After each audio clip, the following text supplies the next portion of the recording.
Oh boy, oh boy, oh boy. Good to see you, ladies and gentlemen. Welcome back to another episode of Hightop Sports. It's been a couple of days. The holiday week from now till New Year's is like a weird, you're like in a coma, you know? And I got caught up on some unfinished chores that I've been putting off during the football season because it's mayhem. But I still like my rhythm. We got the Sunday show that I missed out on. So we'll talk about a few things. Big time wide receiver target decided to go elsewhere. We'll talk about that. Miami does a phenomenal job alongside the ACC. They are absolutely crushing it. They are the standard when it comes to performing in bowl games. We'll discuss that.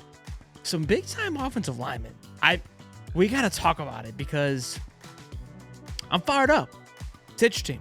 We'll get into it. And then they're targeting a portal lineman as well. So good to see. Hope you guys, again, I know I talked to you after Christmas, but hope you guys are having a fantastic holiday season. Got New Year's just on the way. Can't wait for that. But first order of business, LeJonte Cook, the former five-star wide receiver from Texas, has committed to Washington. Now, this was somebody who was crystal ball to Florida at one point, and then just before he committed to Washington, a 247 crystal ball came in for him to land at Washington.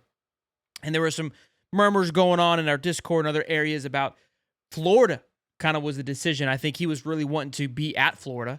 I even saw a screenshot. Again, you got to take kind of all these things with a grain of salt, where he said he was willing to come to Florida as at a pay cut, which is crazy. These conversations are even happening. It's still even, I know it's happening, but it's still weird. Like, hey, he wants to be a part of what's happening. Again, what we're kind of hearing, the conversations that are happening in our Discord, you got to take everything with a grain of salt, but there seems to be some other targets in mind. Whether they're officially in the portal or not, that is left to your discretion. Okay, so it seems like, again, I think they were kind of holding off on the Cook situation to see, put some feelers out there. And we kind of heard that too when this whole thing unfolded. It's like, look, Florida was never 100% sold. They liked Cook, liked things he could do, but felt that, hey, they've got other options that can do that. If we can go elsewhere, that's where we would like to go. Again, if the wide receiver room doesn't add anybody else and we don't seem to be losing anybody at this point of the cipher because the portal is now closed, right? Now there is loopholes. So I hate it. You feel like it should just be a closing knot on this thing and we're good to go. But I told you before, and we've seen it. We saw it last year. Like, guys will pop in out of nowhere. Now, again, there is the one in April, so we still have to get through that.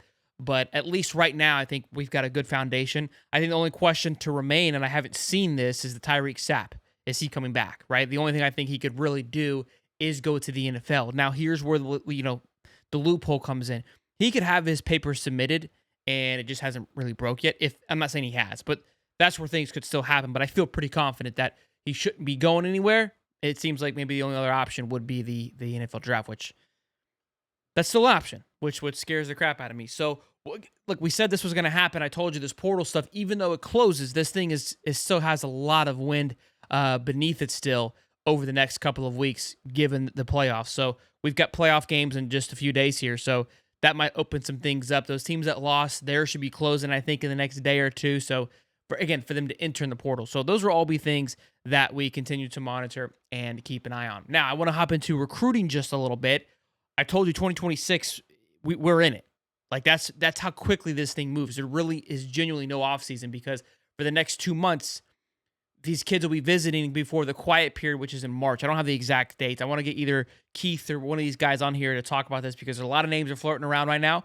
What I will say, there was a hot board that was sent out by the guys on 3. The talent that's on that hot board seems to be hotter than I've seen it. Extremely early. And a lot has to be done still. But Florida, I think, made some moves in the back half there and really impressed a lot of people. One of them being 2026 offensive lineman Nick Marcinko tweeted this out. Emmanuel Ahincho said he's starting to grow a liking to Florida. The switch flipped when Florida started winning bigger games. Georgia, if Lagway was healthy, that's probably a different game result, to be honest. He's the number 2 recruit. The number 2 recruit. Not offensive lineman, not tackle. The number 2 recruit in the country right now. Number 2 recruit. You know what's crazy is that he is the number 2 recruit, but he's also the number 2 offensive tackle. We kind of took a peek. It's stacked with with premier offensive linemen, and I love it. I love every second of it. His NIL evaluation right now, $836,000, 6'6", 350. Please, please, Billy. I mean, there's a lot of question with Rob Self. He can get the big one. This would be this would be, a whale, I feel like, is an understatement. Okay. This would be massive if they're able to do something like this. I mean, Lagway moves mountains, boys. Moves mountains. So again, we'll make a slow transition in the next 2 to 3 weeks to kind of start sniffing this recruiting cycle a little bit, see what's going on, talk about it, and get the guys like Keith and Zach back on here, because again, it's crazy as it seems. I feel like we're a little behind the 8 ball, to be honest with you. I feel like right now, this December month is kind of when you start getting into that next cycle, and there is a shift in the recruiting world. I feel like it's all moved up a month or two, so it should have a full ramp up here and it'd be full force. And again, all while contracts has to be re-signed, which happens in just a few days, 2 days. Those will be expiring, so maybe those things are popping of who's re-signing. That's gonna be massive. On top of there's still important boys. It's like I said, it's gonna be exciting.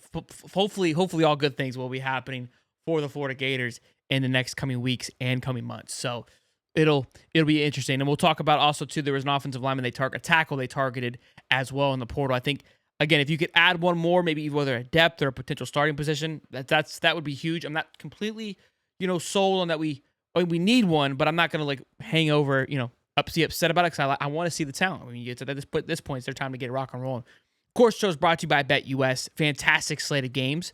Look, I picked Vandy, dominated their game, took ACC down. Miami losing by 1. I mean, it's just perfect fashion. I believe they're an absolute shambles. They keep riding on 41-17. I love it. It's just at this point, it's kind of exhausting. I feel like these guys, and I bought into it a little bit. I wanted to be reasonable into the ACC conversation of hey, the ACC, it's, how we should have these conferences. We shouldn't be showing favor to the SEC. Even Holly, who hasn't talked to me about football, was trying to make me buy into that. There's a bias with the SEC, and the ESPN that owns the playoff is biased against the SEC. If anybody supports the ACC or comes to me talking about these teams from the ACC, you have lost all credibility. We are no longer allowed to have a conversation. Danny Kennel, no joke, needs to be held accountable for the bullshit agenda, the propaganda that he was shoveling down people's throats these past couple of weeks to only fall flat on his face. Because if things were reversed, his Twitter would be broken by how fast he would be just hammering home on the buttons. I will say, though, he kind of called out Cam Ward a little bit for bailing on his team. I'm kind of indifferent on it, but a little bit of pushback on his team. But these guys need to be held accountable. We get blasted as smaller creators. Somebody who goes on national TV pumping this agenda, creating this propaganda, throwing shade at oh baby Kurt Herbstreit, right, and then saying that he's all in favor of this and that. This has been a bloodbath for the ACC. The only ACC team that has won thus far is Syracuse, coached by a former SEC coach. The face of the ACC right now is going to be Syracuse, SMU, and North Carolina when old Billy B gets up in there and starts spanking them around. That's the new ACC. Clemson, Miami, FSU, pathetic. Pathetic. And I love it. And to bet on all these, coming next year, make sure you guys check out betus.com. Use the code YouTube150. Get back 150% on your first deposit, then 125 on your next two, up to $2,000. Again, we've been rocking with BetUS all season long. These games have been fun to follow along with. Colorado, I took the -4. That was ugly. But Shador and Travis played the entire game. Much respect to them. The over on the Miami game and Iowa State game was fantastic. Vandy would not get enough love, +3. That'll be, feeding families with that one on money line if you would have rocked with that one. So again, been partnering with them all season long. Been fun to follow along and bet on these games. We also had a bowl mania. I think I'd be like 4 wrong. I've been dialed in. I should have just put $100 in every one of my bets. I'd be cooking right now. I'd be on an absolute burner, but I am not. They had their little 2025 Under Armour All-American kind of meetup for all of our recruits. A couple of quotes from these things. I love this from Vernell Brown. I think it's going to be explosive. Speaking about Florida's offense in 2025, a lot of 12 personnel, 11 personnel. I think bringing in the talent that we're bringing in. I don't think we would do that as much anymore. I think it would go more towards 10 personnel because, I didn't finish reading it. Let's see what he says. Because of the talent we have. So, look, really excited to, Vernell obviously has been told a few things about what to expect. Could this, lead to a possible OC coming in as well? Has he heard conversations? Has he been told, hey, this is the game plan? Look, there is a weird radio silence going on, I feel like. the fact that a lot of the conversations and information is coming from recruits and recruiting, not much from updates on the contracts and coach talk. Now, there is no interviews and stuff. It is a kind of a dead period in a weird way. But again, we had Cam on. We talked about this. Like, hey, we'll know more when guys come in for interviews, set up interviews. We'll be able to get a gauge of what's happening. None of that's happened yet, which there shouldn't be because, of course, no contracts have expired. But it's a weird radio silence. I got to tell you, with football going on, you expect some things, but it is interesting to follow and not have anything to fully talk about right now. So we'll continue to keep an eye on it like we have been this entire time. It's been a blast, and again, the portal is nowhere near closed yet. So I know even though it closed yesterday, that's good news for Florida and nobody can leave. But other teams, again, the teams that are still in the playoffs, are rock and roll. Carson Beck heading to the NFL. Very interesting situation there. So, again, another team, Georgia, who may go down to Notre Dame, will have some guys enter into the portal. So, it's nowhere near over. Nowhere near over. Well, boys and girls, I thought I had a sneeze coming on. Y'all be good. I hope you guys enjoyed today's show. As always, be sure to smash the like button and subscribe. We've got just a few days to hit 25,000 subs. I don't believe we're going to get there. That would be one hell of a feat if we do.